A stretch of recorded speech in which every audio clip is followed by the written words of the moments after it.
बिस्मिल्लाहिर्रहमानिर्रहीम, अस्सलाम वालेकुम। कैसे हैं आप लोग सब? उम्मीद करती हूँ आप लोग सब खैर खैरियत से होंगे, हंस मुस्कुरा रहे होंगे। अल्लाह पाक आप सबको इस तरह हंसता मुस्कुराता रखे, आमीन सुम्मा आमीन। नाज़रीन, ये है मेरी वो दिल से दुआ जो डेली आप लोगों के लिए लेकर आती हूँ, क्योंकि दिल से जो दुआ निकलती है, बात निकलती है, वो असर रखती है। मैं हूँ आप लोगों की होस्ट, आपकी दोस्त, आप सबकी फेवरेट कहकशां फैसल, और आप लोग मुलाहिजा फरमा रहे हैं आपका फेवरेट मॉर्निंग शो जिसका नाम है मुस्कुराती सुबह। जी हाँ जनाब, मंडे का दिन है। मंडे होता है तो हम लोग अमूमन यूजुअली थोड़े से सुस्त होते हैं। मेकअप करते हुए भी आज मैं सेट पे यही सोच रही थी अपने मेकअप रूम में कि यार मुझे बहुत सुस्ती हो रही है, दिल नहीं चाह रहा, क्योंकि 2 दिन की जो याशी वीकेंड हम गुजार के आते हैं तो फिर हमें काम करने में थोड़ा सा हो रहा होता है कि पहला दिन थोड़ा सा टफ होता है। लेकिन जब हम आते हैं तो हम सब हो जाते हैं वेकअप, क्योंकि वेकअप होना पड़ता है। जब ऐसे हमारे मुस्कुराती सुबह की बात होती है, हमारे शो की बात होती है, तो आपके लिए ऐसे जबरदस्त टॉपिक्स हम लोग डिजाइन करते हैं और ऐसा जबरदस्त शो लेके आते हैं जिससे आपकी तबीयत, वो कहते हैं ना, हशाश बशाश हो जाती है। जी हाँ जनाब, पहले सेगमेंट का बाकायदा आगाज करते हैं, क्योंकि आपको पता है जब कहकशां फैसल आती है तो जबरदस्त शो होता है, मजेदार शो होता है, जानदार शो होता है। तो प्रॉपर तरीके से आगाज करते हैं। आज हमारी गेस्ट है बहुत प्यारी हसीन सी, मेरी पहली मुलाकात है उनसे, महा तारिक, जो कि डेंटिस्ट हैं, बढ़ते हैं उनकी जानिब। अस्सलाम वालेकुम। वालेकुम अस्सलाम। कैसी हैं महा? अल्हम्दुलिल्लाह। वेरी गुड, आप बहुत प्यारी लग रही हैं। आपको मैं बाज़ाब्ता तौर पे वेलकम कहना चाहूंगी अपने शो में। Thank you so much. बिल्कुल। और ओरल हेल्थ के हवाले से बात करते हैं। अब क्यू कार्ड साइड पर रख देते हैं, क्योंकि आपका नाम मुझे वैसे भी याद हो गया था, महा ताहिर। मुझे बताइए, ओरल हेल्थ में क्या चीज़ें सबसे ज़्यादा ज़रूरी हैं जो कि हम लोग आम जिंदगी में अवॉइड कर देते हैं? एक्चुअली ओरल हेल्थ को बेसिकली हमारे अवॉइड ही किया जाता है कम्प्लीटली। लोग समझते हैं कि हमने सिर्फ ब्रश कर लिया है मॉर्निंग में ऑफिस जाने से पहले या मॉर्निंग में उठ के, so that is more than enough, जबकि it is not enough.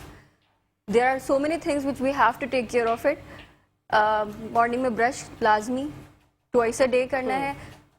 Before breakfast, people usually brush after breakfast, so that's also wrong. अच्छा, लोग तो ये सोच रहे होते हैं कि यार चलो हम पहले अपने दांतों से खाना पीना कर लें, जरा मुंह और गंदा कर लें, देन उसके बाद हम ब्रश करेंगे, तो वो गलत है। That's wrong. Okay. It makes your teeth weak, Okay. and that is strictly not allowed.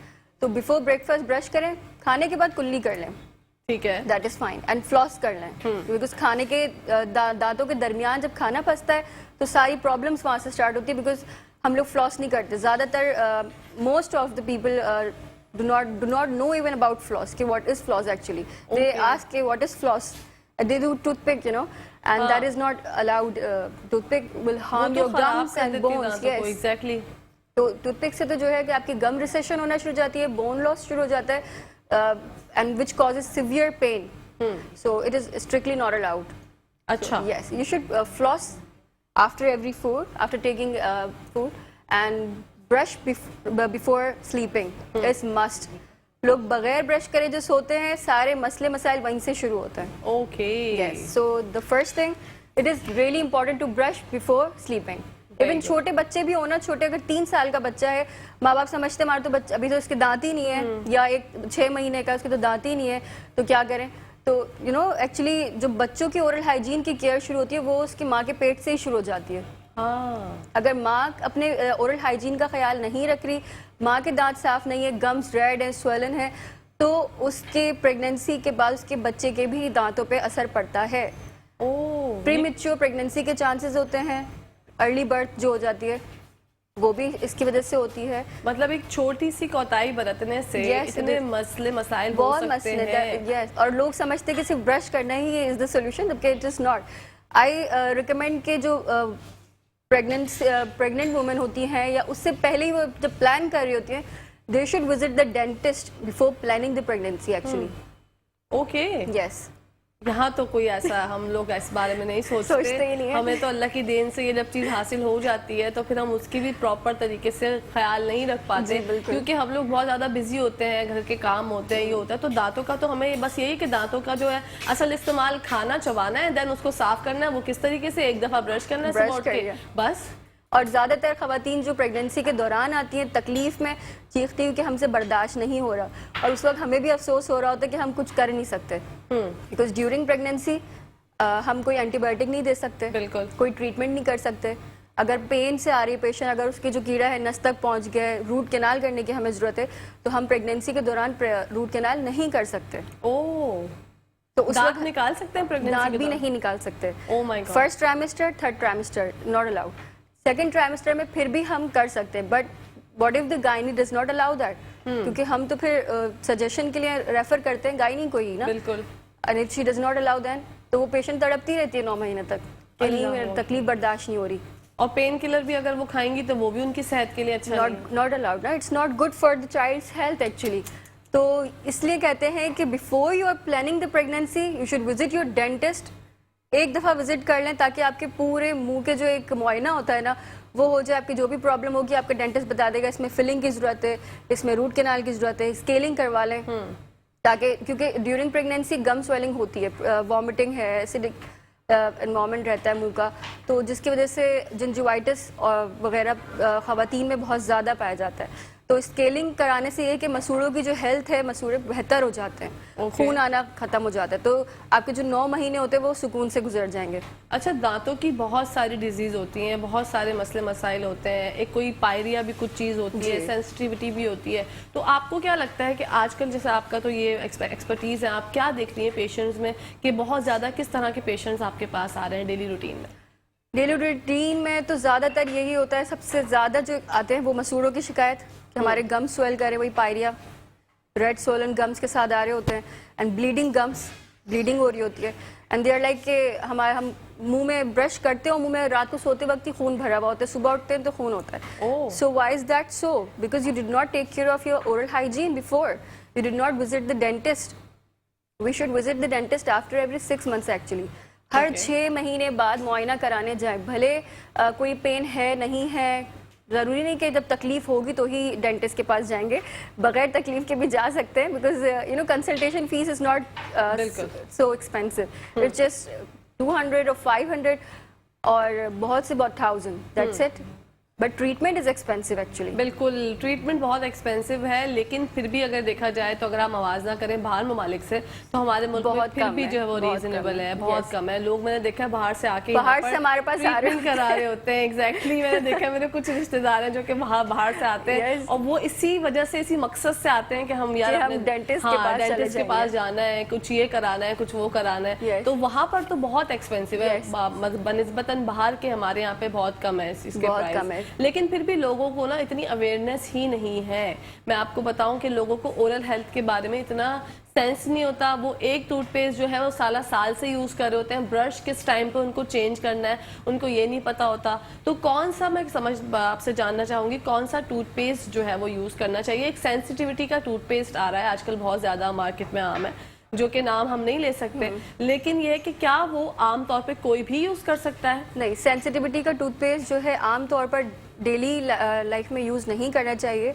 जो फ्लोराइड टूथपेस्ट होता है जिसमें फ्लोराइड हो नॉर्मल, आप वो यूज करें। हाइड्रोएक्सिपेटाइट टूथपेस्ट होता है, इसके पीछे लिखा हुआ होगा हाइड्रोएक्सिपेटाइट, जिसमें है फ्लोराइड टूथपेस्ट है, you can use that, but not for the sensitivity. Actually sensitivity starts when you are not taking care of the oral hygiene, या स्केलिंग वगैरह कराई होती है तो थोड़ी बहुत 1 week तक सेंसिटिविटी रहती है, देन वी प्रिस्क्राइब टूथपेस्ट जो आपकी सेंसिटिविटी को थोड़ा कम कर देगा। ठीक है, जब डेंटिस्ट प्रिस्क्राइब करे तब यूज करें medicated toothpaste, otherwise do not use it. Okay, तो हमारे दांतों को जो एक प्रॉब्लम हो जाती है, लोग कहते हैं सेंसिटिविटी हो रही है, ये वाला टूथपेस्ट लगा लो, खुद से जो हम लोग अपने आप से सेल्फ मेडिकेशन करते हैं। हमारी कौम को तो मैं कहती हूँ खिराज तहसीन पेश करना चाहिए। बिल्कुल, हम सब अपने अपनी जानिब से डॉक्टर्स बने हुए, मोशन हो रहा है तो ये खा लो, उल्टी हो रही है तो ये खा लो। दांत में ये मसला है, मैं 2 साल पहले गई थी एक डेंटिस्ट के पास, उसने मुझे ये वाली गोली दी, तुम भी ये खा लो, जबकि it is not like that. सबकी मेडिकल हिस्ट्री डिफरेंट है। We cannot prescribe same medicines to everybody actually. We cannot prescribe same toothpaste to everybody. कोई हार्ट पेशेंट है, कोई शुगर पेशेंट है, किसी को मेटल एलर्जी है, तो ये सब देखकर हम पेशेंट्स को प्रिस्क्रिप्शन करते हैं हर चीज़ की। अच्छा, बाहर ममालिक में आप देखें तो डिफरेंट तरह के टूथपेस्ट और टूथ ब्रशेज आ गए हैं जिसमें आप बस लगाएं वो खुद ब खुद जो है वो राउंड होता रहता है जी। तो वो भी वही काम करता है जो कि एक हमारा सस्ता और टिकाऊ टूथ ब्रश करता है, या फिर दोनों में फर्क होता है? एक्चुअली फ़र्क बस इतना होता है कि इलेक्ट्रिक टूथब्रश की अपनी एक स्पीड होती है कि वो फिर ज़्यादा अग्रेसिव ब्रशिंग नहीं करेगा। हमारे यहाँ लोग जो होते हैं हाथ से करते हैं तो वो बहुत अग्रेसिवली कर रहे होते हैं, तेज कर रहे होते हैं, which is not good. Okay, which is not good for the oral health. Gingiva के लिए हमारे ठीक नहीं होता, मसूड़े खराब हो जाते हैं। ओके, और जो जोर से ब्रश कर रहे होते हैं उनके मसूड़े जगह छोड़ देते हैं, नीचे चले जाते हैं, हड्डी भी जगह छोड़ देती है, नीचे चली जाती है, जिसकी वजह से फिर जो है दांत हिलना शुरू हो जाते हैं बाद में। तो कुछ लोगों का ये होता है कि दांत में कोई कीड़ा नहीं है, साफ दांत है, लेकिन उनकी ब्रशिंग टेक्निक सही नहीं होती, जिसकी वजह से उनके दांत वक्त से पहले ही हिलना शुरू हो जाते हैं। Oh my God. अच्छा, मैंने मेरे कुछ कजन्स हैं, मैंने उनके अभी मैं रिसेंटली मुलाकात हुई थी तो मैंने देखा छोटी छोटी बच्चियां हैं वो, तो उनके दांत जो है जैसे टूटते हैं, जो एक एज होती है दांत टूटने की 6-7 साल में, तो उनके जो पहले नॉर्मल दांत हैं वो टूटे ही नहीं है, और उनके उसके पीछे जो बैक पे दांत हैं वो दो दांत जो है वो प्रॉपर आ गए। अब मैं परेशान, मैं उनकी अम्मी से यही कह रही हूँ कि आप इनको लेके जाएं डेंटिस्ट के पास। दोनों की सिस्टर्स हैं, दोनों के साथ यही प्रॉब्लम। तो मैं हैरान, मैंने कहा यार ये दांत आपके क्यों नहीं टूट रहे? तो मैंने ये सोचा था कि मेरे अगर प्रोग्राम में कोई डेंटिस्ट आएंगे तो मैं पूछूंगी इसकी क्या वजह हो सकती है। देखें, अगर दांत या तो वक्त से पहले टूट जाते हैं वो भी गलत है, और अगर वक्त आ गया उनका, एक अल्लाह ताला ने एक डेट एयर बनाए हुए कि इस वक्त दूध के दांत झड़ेंगे, बिल्कुल ठीक है, आगे के दांत 6 साल की उम्र में उमूमन आ जाते हैं, तो अगर वो उस वक्त नहीं झड़े हैं तो you should go to the dentist और उनसे निकलवाएं कि आप एक्सट्रैक्शन कर दें, वरना जो पीछे के असली दांत है वो फिर टेढ़े पोजीशन अपनी लेना शुरू कर दें। जब उन्हें जगह नहीं मिलेगी तो फिर वो मेल अलाइनमेंट शुरू हो जाती है वहां से। अब जैसे अब उनकी एज एक की 12 साल है और एक की 10 साल है, अब उन्होंने अगर और लिंगर ऑन किया, टाइम को और ज्यादा बढ़ाया, तो फिर वो निकलने में भी बहुत पेनफुल होगा। बहुत पेनफुल होगा, और जो बाकी के दांत है उनकी पोजीशन भी ठीक नहीं बनेगी। अभी आगे के सिर्फ टेढ़े हैं, बाकी भी टेढ़े होना शुरू हो जाएंगे, इसलिए कि फौरन डेंटिस्ट के पास जाना चाहिए और उनसे एक्सट्रैक्ट करवा लें कि दांत निकलवाएं। जो दूध के दांत है अगर नहीं झड़े हैं वो 6 साल की उम्र में, तो उसको एक्सट्रैक्ट करवा दें। ओके, तो क्या बच्चों के लिए कोई डिफरेंट टेक्निक होती है दांत निकालने की, या वही उनको भी इंजेक्शन ही लगता है जो कि बड़ों को लगता है? नो, एक्चुअली हम इंजेक्शन तो नहीं लगाते बच्चों के उमूमन, ओरल हमारे पास कोई गम टाइप का कुछ आया है ना जी, वो लगा के उसी से ही एक्सट्रैक्ट कर देते हैं। बट इफ अगर परमानेंट टूथ है, अगर पेशेंट को लगता है हमें कि पेन होगा, तो फिर इंजेक्शन भी लगा देते हैं। हाँ, या but that's not harmful, feel नहीं होता।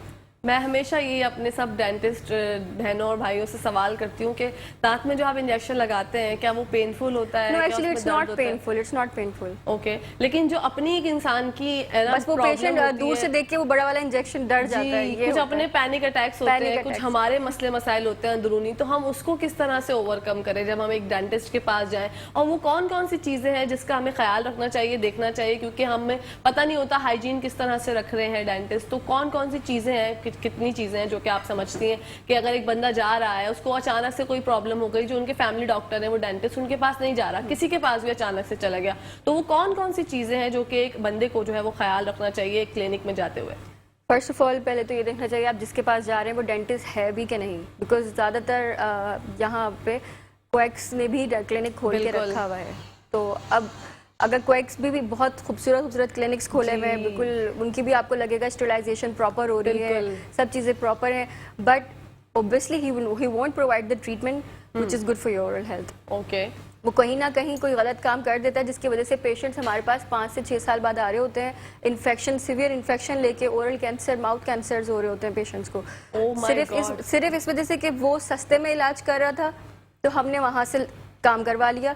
Dentist obviously he will charge more. अब क्वेक्स जो बैठे हैं वो खूबसूरत सा क्लिनिक भी खोला हुआ है, सब कुछ अच्छा है, but they are charging less. Okay, तो आपका ये कहना है कि यहाँ पर जो इतने ज़्यादा मुंह के कैंसर हो रहे हैं, माउथ कैंसर्स हो रहे हैं, वो कहीं ना कहीं गलत डॉक्टर के पास जाने से, गलत डेंटिस्ट के पास जाने से भी हो रहे हैं? हेपेटाइटिस, HIV, ये सब चीज़ें जो है डेंटिस्ट से ही ज़्यादातर ट्रांसफ़र होती है, बिकॉज वहाँ पे ओरल हाइजीन, अगर वहाँ पे स्टरलाइजेशन का प्रॉपर ख्याल नहीं रखा जा रहा तो वो एक से दूसरे को लगता है। बिल्कुल, तो दिस इज़ रॉन्ग।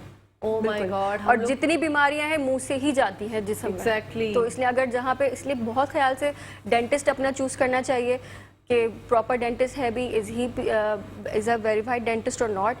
अगर है तो उसके बाद आप क्लिनिक में आपको पता चल जाएगा, पाउचेस वगैरह पूरा पड़े हुए, स्टरलाइजेशन मशीन यूज हो रही है, प्रॉपर इंस्ट्रूमेंट स्टरलाइज होकर आपके सामने रखे हुए हैं, the dentist is following all the protocols, then obviously it won't transfer any. उन्होंने खुद से ग्लव्स पहने हुए, यानी मास्क लगाया हुआ है, proper mask, proper gloves, proper protocols होते हैं, तो स्क्रब्स वगैरह होते हैं। कोई ये नहीं कि even we are not allowed to open up here in the clinic and doing treatments, we can not do it because we are transfer bacteria to them obviously. अच्छा जी, तो ये कहानी है जनाब। आप लोग, अगर हम लोग इतना आराम से समझते हैं, इतनी आराम से चीज समझते हैं कि यार दांतों का मसला है, अपने किसी मोहल्ले के किसी भी डेंटिस्ट के पास जाके करा लो, पैसों की शॉर्टेज है, लेकिन आपने ये सुना कि अगर आप अल्लाह ना करे इस तरह से इसको बहुत लाइटली लेते हैं तो फिर आगे आगे जाकर इतनी सारी बीमारियों का नाम, जैसे कि बताया माहा ने, वो हो सकती हैं। अल्लाह ना करे माउथ का कैंसर हो सकता है, हेपेटाइटिस हो जाता है, और भी बहुत सी बीमारियां हो जाती हैं। तो थोड़ा सा इज्तनाब बरता करें इस तरह की चीज़ों से। पैसे मैं कहती हूँ आनी जानी चीज़ें अपनी ज़ात पे जो है आप ये सोच के लगाया करें कि भाई आपसे ज़्यादा बेहतर इस दुनिया में कोई चीज़ है नहीं। जब आप अच्छे होंगे तो फिर आपके फैमिली भी अच्छी रन करेगी। अच्छा, दांतों के मसाइल बहुत ज़्यादा होते चले जा रहे हैं। हम लोग चाय बहुत ज़्यादा पीते हैं, हम लोग चॉकलेट्स का इस्तेमाल बहुत करते हैं, मीठा हम लोग खा लेते हैं, हमें टाइम नहीं पता कि हमें किस टाइम मीठा खाना है और किस टाइम नहीं, बस हमें क्रेविंग हो रही है और हमने खा लिया। हाँ। तो आप क्या समझती हैं जो हमारे दांतों की इतनी तबाही हो रही है, हम पाकिस्तानी जो इतना खाने पे टूट रहे हैं? वो सिर्फ खाने पे, एक्चुअली लाइफस्टाइल का भी बहुत फर्क है आपकी हेल्थ पे, ओवरऑल हेल्थ पे, सिर्फ दांतों पे नहीं, ओवरऑल हेल्थ पे। बिकॉज अगर लाइफस्टाइल अच्छा नहीं है तो आपकी हेल्थ भी अच्छी नहीं होगी और ओवरऑल हेल्थ भी अच्छी नहीं होगी। बिल्कुल। सो वी शुड नो कि हमें किस वक्त क्या चीज़ खानी है। प्रॉपर ब्रेकफास्ट करना है और उसके बाद कोशिश करें कि कुछ ना खाएं, कोई स्नैकिंग वगैरह, बिस्किट्स भी, जो चिप्स वगैरह होते हैं, पीपल यूजुअली एंड खाना भी खा लेते हैं, उसके बाद भी स्नैकिंग हो रही होती है, क्रेविंग होती है ना। So, क्या करें, we have to avoid उसका अच्छा नाम रख दिया क्रेविंग। हम इतने कॉन्फिडेंटली बोलते हैं कि यार दिल चाह रहा नहीं कहते, हम कहते हैं यार हमें क्रेविंग हो रही है। और लेट नाइट क्रेविंग का जो ये वर्ड है, ये सुन सुन के मेरा दिमाग फट गया कि सबको लेट नाइट क्रेविंग होती है। उसके बाद जो आप जिस चीज से खा रहे हो, आप पेस्ट्रीज खा रहे हो, आप ब्राउनीज खा रहे हो, फिर आपकी ओरल हेल्थ पे कितना ज्यादा इसके साइड इफेक्ट्स होते हैं। देखें, ओरल हेल्थ पे तो खैर बहुत ज़्यादा ही होते हैं, बिकॉज एक्स्ट्रा चीज़ें आपने खाना खा लिया, that is more than enough. Drink a lot of water, at least 2 to 3 litres of water per day, तो इतनी ज़्यादा क्रेविंग होगी ही नहीं। अगर पानी पीते रहेंगे ना तो वो भी क्रेविंग होगी। इफ़ मीठे की क्रेविंग हो रही है तो फ्रूट्स पे स्विच कर लें, ईट फ्रूट्स, हेल्दी फूड पे स्विच कर लें, तो क्रेविंग वो जो मीठे की और ये स्नैक्स की थोड़ी कम हो जाएगी। और दांतों का ख्याल हम किस तरह से रख सकते हैं? मुझे ये एक चीज़ जाननी है कि दांतों का बेसिकली हम जो कुछ पॉइंट्स होते हैं ना, कि मेन पॉइंट्स हैं, हम किस तरह से अपने दांतों को खूबसूरत रख सकते हैं, उनका ख्याल रख सकते हैं? First of all you should visit a dentist after every 6 months। हर 6 महीने बाद मुआयना जरूर करवाएं। जब 6 महीने मुआयना होगा तो डेंटिस्ट आपको बता देगा कि आपके इस दांत में ब्लैक डॉट आ गया है, फिलिंग अभी ही करा लें। हमारे यहाँ अल्लाह ताला ने जो हमें दांत दिए हैं वो सफ़ेद कलर के हैं, ठीक है। अगर उसमें ब्लैक डॉट भी आ जाए तो फ़ौरन जाए डेंटिस्ट के पास, फिलिंग करवा लें, क्योंकि अगर बात उससे ज़्यादा आगे बढ़ जाती है तो फिर हमें रूट कैनाल करने की ज़रूरत पड़ती है। उससे भी ज़्यादा आगे बढ़ जाती है तो फिर हमें दांत को निकालने की ज़रूरत पड़ती है। तो पेन के साथ, एक्चुअली हमारे जो पेशेंट्स आ रहे होते हैं वो पेन के साथ आ रहे होते हैं, पेन से पहले ही चले जाएं डेंटिस्ट के पास, तो I think that will be more cheaper and more better. अच्छा, ये जो रूट कनाल का आपने जिक्र किया, इसकी सिटिंग्स होती हैं? जी, सिटिंग्स। और ये पेनफुल होता है? Actually it's not painful. Painful तो नहीं होता, हम सुन करके करते हैं, ठीक है। We apply anaesthesia. उससे ये होता है कि आपका दांत बच जाता है, दांत बच जाता है, की जरूरत सेफ रह जाता है। और दांत बचाना ही it's more important than extraction. दांत निकालना कोई ठीक नहीं है, क्योंकि अगर एक दांत निकाला तो बाकी के जो आसपास के दांत होते हैं वो हिलना शुरू हो जाते हैं। बिल्कुल। हड्डी कमजोर होना शुरू हो जाती है तो वो भी अपनी पोजीशन को, वो मीजिली शिफ्ट होते हैं सारे, जहाँ पे खाली जगह होगी वो उस तरफ शिफ्ट होना शुरू हो जाएंगे, जिससे क्या होता है कि पूरे मुंह की जो दांत होते हैं वो सब हिलना शुरू हो जाते हैं वक्त से पहले। अब जैसे अगर कोई दांत है, वो उसका कोई चारा ही नहीं है, निकलवाना ही उसकी जो है वो लास्ट मतलब है कि भाई इसको निकलवा दो, ऑब्वियसली। हाँ। तो फिर उसके बाद क्या प्रोसीजर होता है? उसके बाद ये है कि we go through, if the patient is non affording then we prescribe him कि आप ब्रिज बनवा लें। ब्रिज भी डिफरेंट टाइप्स के आते हैं, PFM porcelain fuse to metal, दूसरे जर्कोनियम के आते हैं। PFM में क्या होता है कि हम जो 2 बराबर के दांत, जो मजबूत दांत होते हैं, बिल्कुल ठीक होते हैं, उनको छोटा करके उनकी कटिंग करके एक तरह से ब्रिज बनाते हैं। जो मिसिंग दांत होता है उसके ऊपर ब्रिज बना देते हैं। ओके। जर्कोनियम का भी होता है, जर्कोनियम मेटल फ्री होता है, अगर किसी को मेटल एलर्जी है या अफोर्डिंग पेशेंट है, सो वी प्रिस्क्राइब हिम कि आप जर्कोनियम लगवा लें। Zirconium is expensive, yes. Okay. And the most best thing which I tell my patients कि आप भले 2 दांतों को घिसवाने के बजाय, छोटा करवाने के बजाय एक इम्प्लांट लगवा लें। जो मिसिंग टूथ है, इम्प्लांट लगवा लें। वो हड्डी को हम हड्डी के अंदर स्क्रू डालते हैं, ऑस्टियो इंटीग्रेशन होती है, फिर उसके बाद उसमें हम आफ्टर 3 months उसमें क्राउन लगा देते हैं। तो उससे फ़ायदा ये है कि बोन भी स्ट्रांग रहती है उस जगह की, और आपके जो आसपास के मजबूत दांत है उनको हमें घिसाई नहीं करनी पड़ती, उनको छोटा नहीं करना पड़ता, और आपके जो दांत मिसिंग है वो भी रिप्लेस हो जाता है through Okay. Implant, but that is more expensive actually, not everybody can afford it. बिल्कुल, इम्प्लांट तो बहुत ही ज्यादा एक्सपेंसिव Expensive है है। और जैसे कि महंगाई ने हम सबको परेशान कर रखा है, हम सब जो है वो एक्सपेंसिव चीजों की तरफ से रुझान थोड़ा दूर कर रहे हैं, तो क्या हम एज अ डेंटिस्ट के पास जाते हैं तो आपको क्या लगता है कि वहाँ पर भी आप लोगों की जैसे फीस वगैरह है वो भी जो है वो इंक्रीज हो गई है, सारे प्रोसीजर्स के प्राइस भी हाई हो गए, बिल्कुल हो गए, है ना?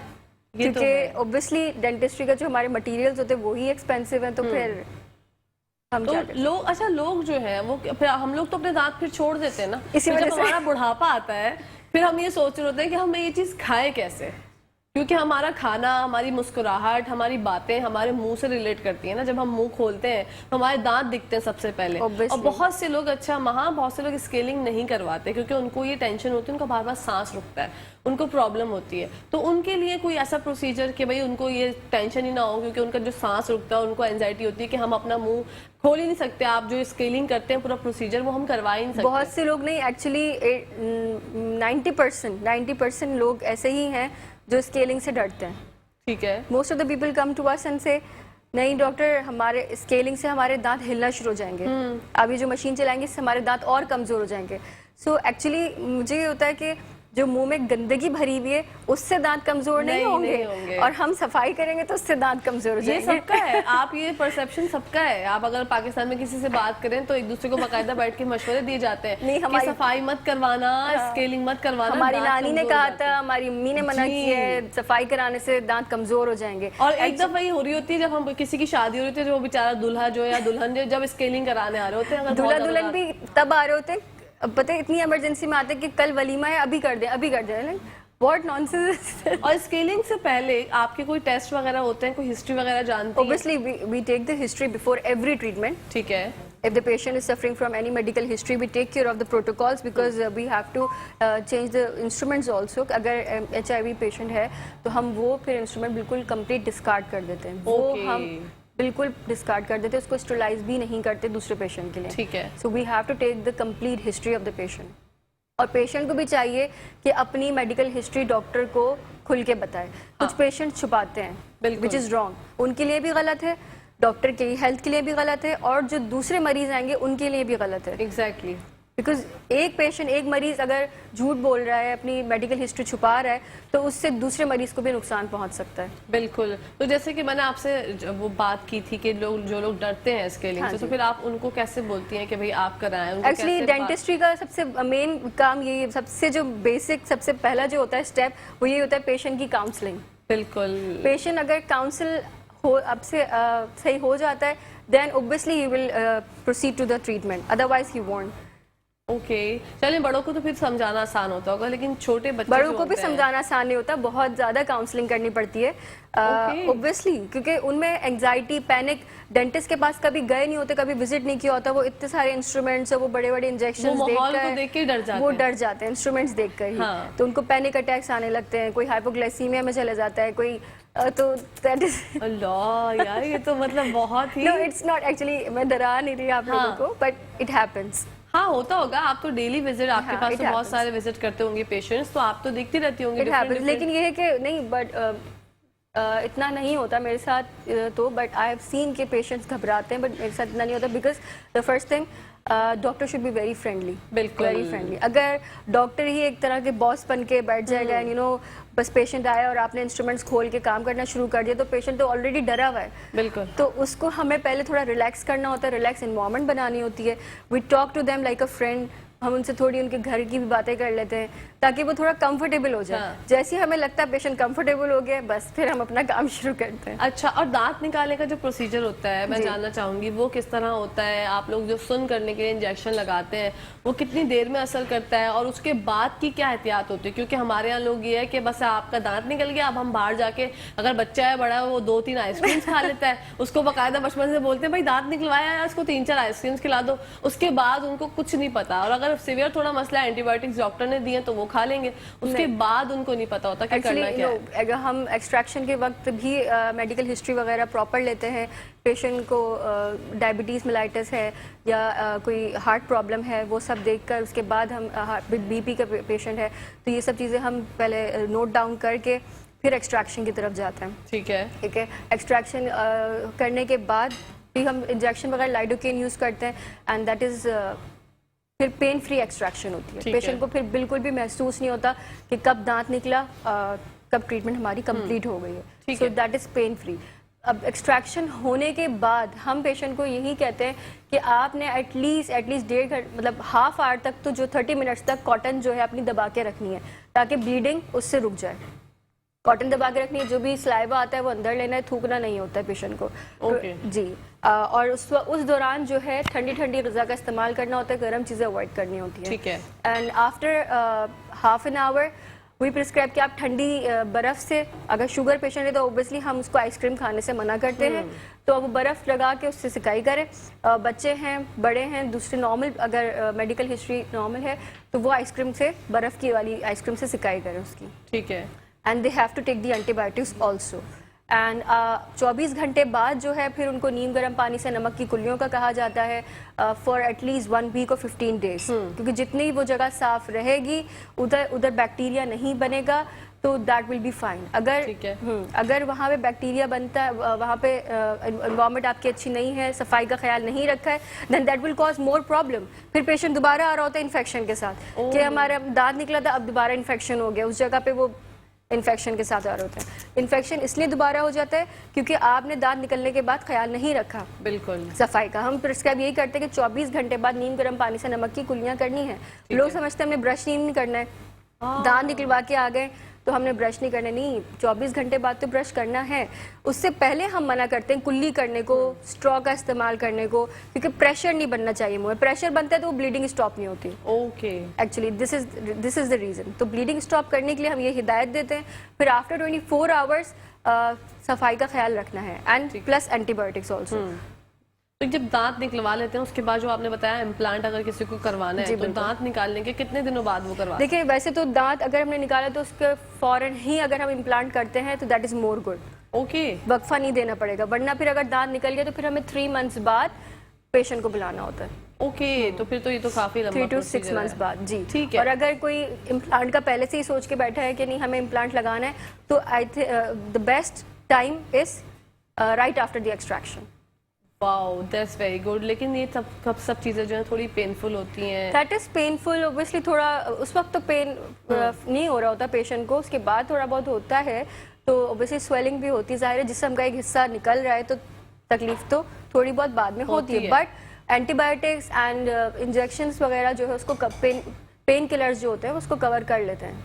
ठीक है। अब जैसे कोई पेशेंट है, उसके दांतों में प्रॉब्लम है काफी टाइम से, जैसे कोई सिवियर 10 साल से अपने दांतों का मसला लेके बैठा हुआ है, दांतों में कीड़ा लग चुका है, दांत गल चुके, सड़ चुके हैं, समझे, कुछ भी उसने नहीं किया, तो अब आप उसको क्या रिकमेंड करती हैं? क्या वो एज ए डेंटिस्ट के पास जाते हैं तो वो जाकर अपने उस दांत को निकलवाएं, देन इम्प्लांट करवाएं, या वो आप उनको देख के ही ज्यादा बेहतर बता सकते हैं? हम देख के ही बता सकते हैं, बिकॉज हमें मेडिकल हिस्ट्री भी पूरी जानना ज़रूरी है। हमें उसकी ओपीजी वगैरह, हमें एक्सरेज चाहिए होते हैं। बगैर एक्सरे के कोई भी डॉक्टर आपको कोई ट्रीटमेंट प्रिस्क्राइब नहीं कर सकता। ठीक है। और अगर कोई करता है तो फिर वो गलत है, बगैर एक्सरेज के। ओके। इवन एक दांत में भी अगर किसी को प्रॉब्लम होता है तो we take the x-rays immediately, कि हम एक्सरे के बगैर आपको नहीं बता सकते।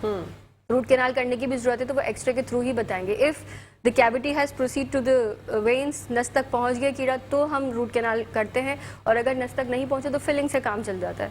ओके। जी, और रूट कैनाल करने के बाद भी फिर कैप की जरूरत होती है।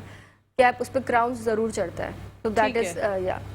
अच्छा, जो हमारे डेंटिस्ट, हम कभी जाते हैं डेंटिस्ट के बाद विजिट करने, जो कहते हैं कि भाई इसको तो निकलवा ही दें, बस इसका कोई और चारा है नहीं, तो अगर दांत देखें, वही बात है कि रूट कैनाल पहले तो फिलिंग आती है। फिलिंग अगर हो गई, पिट्स एंड फिशर कैविटी है तो सीलेंट्स लगा दे, उसके बाद अगर डीप कैविटी है तो फिर फिलिंग कर दे। फिलिंग की भी टाइप्स होती हैं, there are different types of fillings also. And then फिर अगर पेन के साथ पेशेंट आता है, the cavity has proceed to the nerve veins, तो फिर हम जो है नसों का इलाज करते हैं। नसों की सफाई करके, मसनूई नसें डाल के, उसकी भराई करके, फिर उस पर कैप लगाते हैं, क्राउन।